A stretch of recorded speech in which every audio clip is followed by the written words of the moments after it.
This is Akashvani, the news read by Apu Gapak.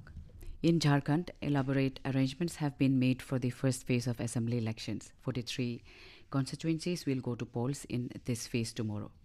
Polling parties are being sent to their respective areas today, while in 225 sensitive booths, polling officials have already reached. Altogether, 15,344 polling booths have been set up across the state for the first phase. Over 200 companies of security forces have been deployed to conduct smooth elections. Polling will be from 7 a.m. to 5 p.m., while polling in 950 sensitive booths spread over 31 constituencies will end at 4 p.m.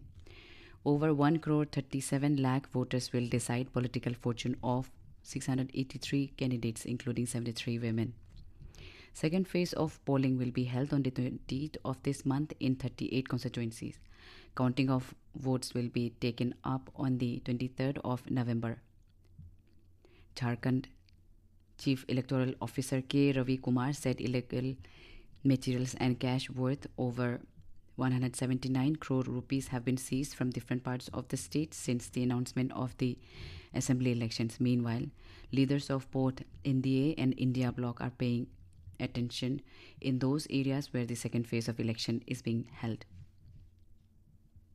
Polling in 38 constituencies will be held on the 20th of November. Campaigning has intensified for assembly elections in Maharashtra as the leaders of various political parties leave no stone unturned to woo the voters. Addressing a political rally in Chimur constituency of Chandrapur district, senior BJP leader and Prime Minister Narendra Modi said Maharashtra is the state which attracts the largest foreign direct investment. The state is having new airports, new expressway, more than a dozen Vande Bharat trains, and the railway infrastructure is being redeveloped in the state. Defense Minister Rajnath Singh today underscored the importance of adaptive defense strategies to effectively address the evolving landscape of warfare and security threats. Speaking at the inaugural event of Delhi Defense Dialogue in New Delhi, the minister emphasized that adaptive defense is not a strategic choice but a necessity. He asserted that the country's vision of adaptive defense must be rooted in flexibility, innovation, and resilience, preparing the nation to face future contingencies. He said the government is determined to employ adaptive defense strategies to counter the menace of information warfare against national security.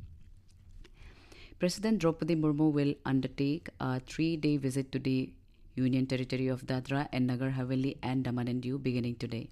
On the first day of her tour, the President will visit the aviary at Jampur, Government Engineering College and NIFT campus in Daman. On the second day, she will visit Namo Medical Education and Research Institute in Silvassa.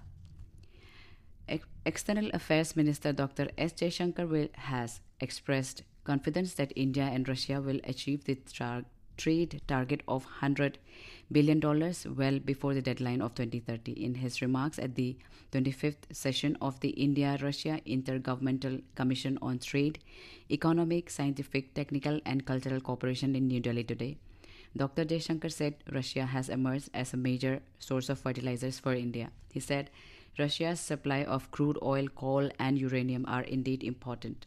In his remarks, visiting Russian First Deputy Prime Minister Denis Manturov said, over the last 5 years, trade turnover between the countries have grown more than fivefold. The country's net direct tax collection has witnessed 15.41% growth in this financial year, so far reaching over 12,10,000 crore rupees. According to the Central Board of Direct Taxes (CBDT), gross direct tax collection before adjusting for refunds grew 21.2% to over 15 lakh crore rupees during the period of the 1st of April to the 10th of November this year. In Jammu and Kashmir, a gunfight broke out between security forces and terrorists in North Kashmir's Bandipora district this morning. Srinagar-based Army's Chinar Corps spokesperson informed that based on specific intelligence input regarding the presence of terrorists, a joint operation was launched by the Army and J&K police in the general forest area of Nagmarg in the district. That's all in this news bulletin. Namaskar.